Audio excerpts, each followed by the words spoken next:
Today is the 8th of June, your anniversary. You thought you'd be okay. You told yourself last week, it's just a date. You even made plans, grocery shopping, a church visit, maybe call a friend. But none of it filled the space inside your chest. Because no one else remembers that today used to be sacred. That today, years ago, two trembling voices said, "I do," in front of God. And now, you sit alone at a kitchen table made for two.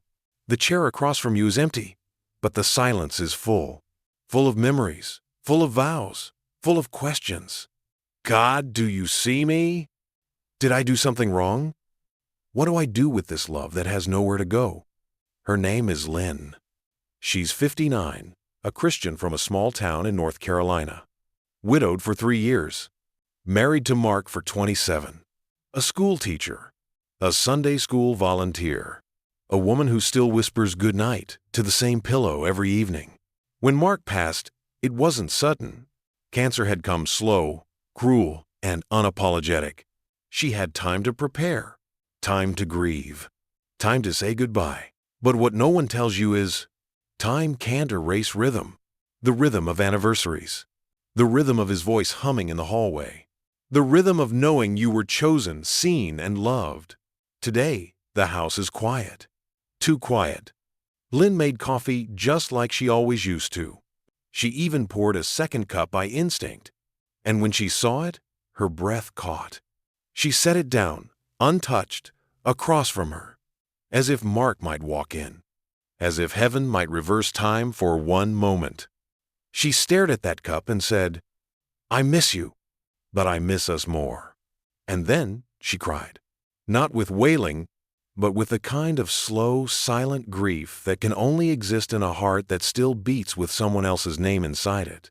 And that's when she heard it, not with her ears, but with her spirit, a soft, loving presence in the room. The sensation that someone had just sat down across from her. And the words Camino from memory, but from something greater. "I'm here. I never left." It was not Mark's voice. It was the voice she had heard only in worship, only in dreams, only in the spaces between heartbreak and healing. It was Jesus, and he was sitting with her in the silence. This is the moment Archangel Michael calls the anniversary of presence. Because when earthly love fades or is taken, divine presence fills the seat, not to replace the love, but to hold it, to acknowledge it, to sanctify it. Lynn closed her eyes, and in her mind's eye, she saw him.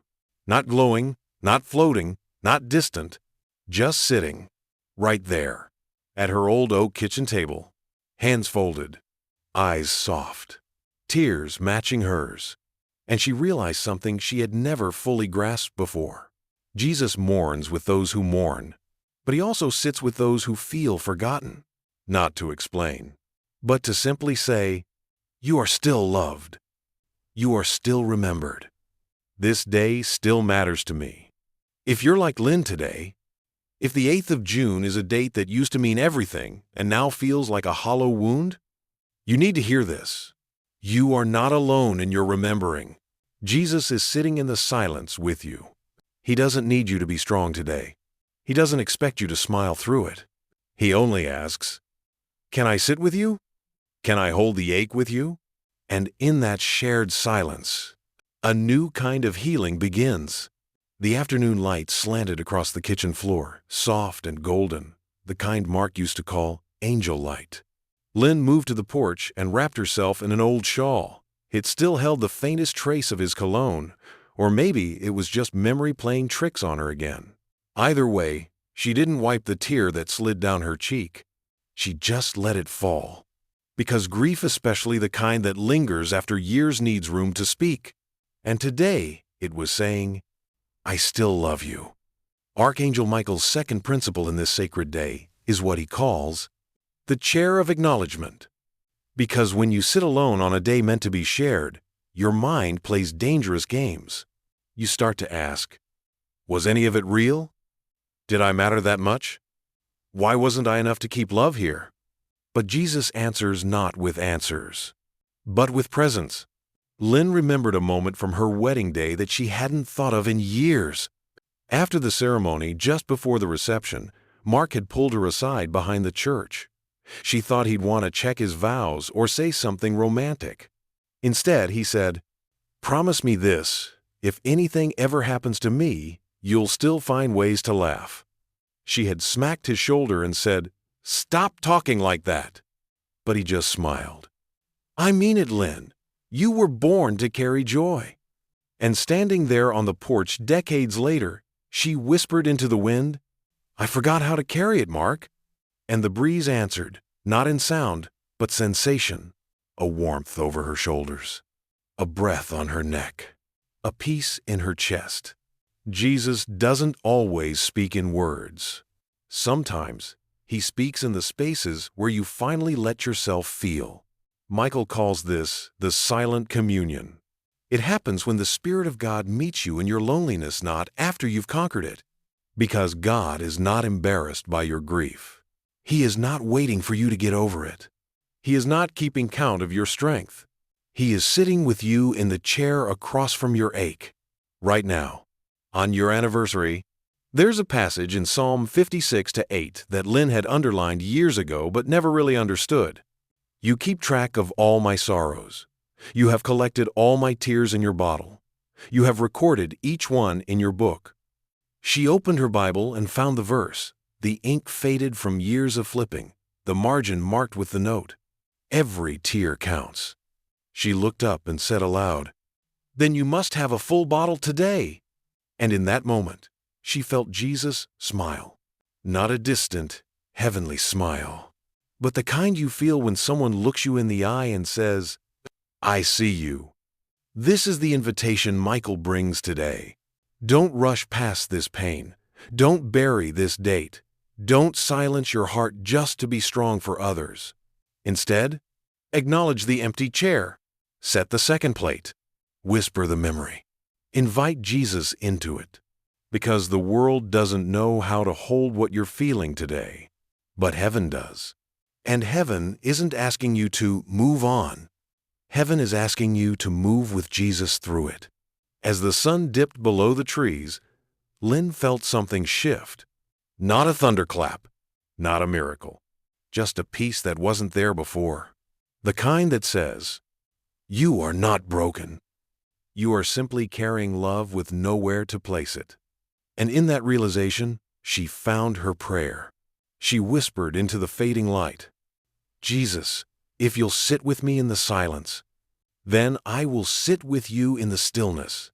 And from somewhere deeper than words, he answered, "Then you are never alone." By the time evening settled in, the sky had turned a dusky lavender. Soft winds brushed the porch, and the smell of rain was hiding somewhere in the air. It was the kind of evening Lynn and Mark used to go walking hand in hand. She almost heard his voice say, "Grab your sweater," the way he always did when clouds gathered. But it was only her memory echoing in the quiet. And yet, as she stepped back inside, she realized something had changed. The silence didn't hurt as much as it did that morning. It's still a tase, but now it felt sacred. Archangel Michael calls this part of the journey the covenant of remembrance, because grief often disguises itself as loneliness. But the truth is, you are never truly alone when love is remembered. And when that love is lifted up before God, something divine happens. It transforms from pain into offering. Lynn got in her car and drove to the small chapel down the road, the same one where she and Mark renewed their vows on their 20th anniversary. She hadn't walked through those doors since the funeral, but tonight she wasn't going as a widow. She was going as a daughter of God, bringing her memories to the altar like sacred incense. She sat in the third pew, their pew, the one that always creaked when Mark sat down too quickly. And for a moment, her eyes wandered to the empty spot beside her. Then, something in her heart whispered, "It's not empty. It's eternal." She opened her Bible to Isaiah 61. It fell to the passage her grief group leader once read over her during the early months. "He will give them beauty for ashes, the oil of joy for mourning, and a garment of praise for the spirit of heaviness." She traced the words with trembling fingers and said softly, "I'm still in the ashes, Lord, but I believe beauty is coming." And at that altar, she did something unexpected. She thanked God, not because she didn't miss Mark, not because she was over it, but because she finally understood. Love doesn't die when someone leaves. It changes address. Michael teaches that remembrance is an act of spiritual power, because when we remember love in God's presence, we release our grip on despair. We say, "I still hurt, but I trust this pain is not wasted." Lynn whispered every anniversary vow again, not to her late husband, but to Jesus. "I will keep loving. I will keep remembering. And I will keep walking, even when the road feels empty." She stayed in that chapel longer than she planned. No music, no preaching, just candlelight and presence. And the longer she stayed, the more she felt him. Jesus, not above her, beside her. Michael calls this sacred return of peace the fullness in the empty seat. It's when what was once a symbol of grief becomes a symbol of communion. You no longer look at the empty chair and see loss. You look and feel the weight of heaven sitting beside you. Before she left, Lynn wrote a single note on a slip of paper and placed it on the altar. It said, "Still yours. Still hopeful. Still believing." She folded it, kissed it, and laid it at the feet of the cross. Because love, when given to God, never disappears. It is woven into eternity. That night, back at home, she made dinner, not out of habit, out of peace. She didn't set a second plate, but she lit a candle anyway, and this time, not for the grief, for the presence, the sacred presence of Jesus who had carried her through another year of remembering, not just what was lost, but what was never lost, her value, her future, her place in God's unshakable heart. Lynn lay in bed that night, the kind of stillness around her that used to sting. No breathing beside her. No soft murmur of Mark turning over. No quiet snore that used to annoy her, and now she'd give anything to hear again. But tonight, it felt different. The silence wasn't hollow. It was holy. Archangel Michael's fourth principle in this sacred journey is known as the mantle of memory. It's what happens when you stop viewing your past as something that left you behind and start seeing it as something God trusted you to carry forward. Because memory, when not surrendered to grace, can trap you in regret. But memory, placed in Jesus' hands, becomes a ministry. Lynn sat up and pulled out her journal. She had avoided it all year. Writing felt too risky. Putting words to her pain always opened the door to more of it. But tonight, she wasn't afraid of the ache, because tonight she knew Jesus would read every word as she wrote it. She opened to a blank page and wrote, "The 8th of June. I thought this day would destroy me, but somehow I feel held, not because it doesn't hurt, but because I'm not alone in the hurting." That's the beauty of the mantle of memory. It turns your ache into authority. It turns your sorrow into strength. Not the loud kind, but the quiet kind, the kind that knows how to sit with someone else and say, "I've been where you are, and Jesus sat with me." Lynn thought about all the women she'd met over the years, at church, at widows' groups, in passing conversations, women who smiled like everything was okay, but whose eyes held stories too heavy for small talk. And she realized something. She wasn't the only one who dreaded this date. Some women were grieving broken marriages. Some were surviving betrayal. Others were simply growing old in silence, while anniversaries came and went like ghosts. And that's when Jesus whispered the next invitation. Your memory can become someone else's miracle. Michael calls this moment the transfer of grace. It's when you stop waiting for someone to understand your pain, and you become the understanding. It's when you stop asking, "Why did this happen to me?" and start asking, "Who needs to hear how I survived?" Because survival is not just for your healing. It's for someone else's freedom. Lynn closed her journal and looked around her room. It wasn't decorated for two anymore. But it wasn't empty either. It was layered with meaning. A chair where she had prayed her most desperate prayers. A dresser still holding love letters folded into shoeboxes. A window where she had watched the seasons pass, waiting for peace to come back. And now, finally, peace had returned. Not because everything was restored, but because she had been. Before she turned off the light, she whispered, "Thank you, Lord, for sitting with me today." Then, with a small smile, "And thank you, Mark, for loving me so well that this ache still knows your name." Her last thought before sleep wasn't about what was missing. It was about what remained. Her faith, her grace, her quiet strength, her calling to comfort others with the same comfort she had received. Because pain only wins when we keep it private. But when pain becomes testimony, it becomes a torch. And Lynn was ready to pass that flame. The morning after her anniversary arrived softly. No alarms, no tears, just a quiet breath. Lynn stood at the porch again, her fingers wrapped around a warm cup of coffee. The world had not changed overnight, but she had. The weight she carried the day before the ache, the absence, the questions had not disappeared. But they no longer controlled the way she stood. There was a sturdiness in her soul now, like she had crossed a sacred threshold. Archangel Michael calls this final stage of healing the anointed forward. It's the moment you no longer live in the shadow of what was lost, but in the light of what remains and what still can be. Because God's love doesn't stop at memory. It moves you into mission. Lynn didn't know what would come next. She wasn't rushing to change her life. She wasn't planning to erase the past. But she knew this. Jesus had sat with her in the silence. He hadn't asked her to get stronger. He had simply stayed. And in his staying, she had found herself again. Not the version of her that existed before marriage. Not the version that had lived through loss, but the version that had risen from it. That Sunday, Lynn did something bold. She went to her church and asked her pastor if she could start a new group. Just a circle of chairs. A space for women navigating silence, divorce, death, distance, disconnection. She wanted to call it Still Here, because that's what she had realized.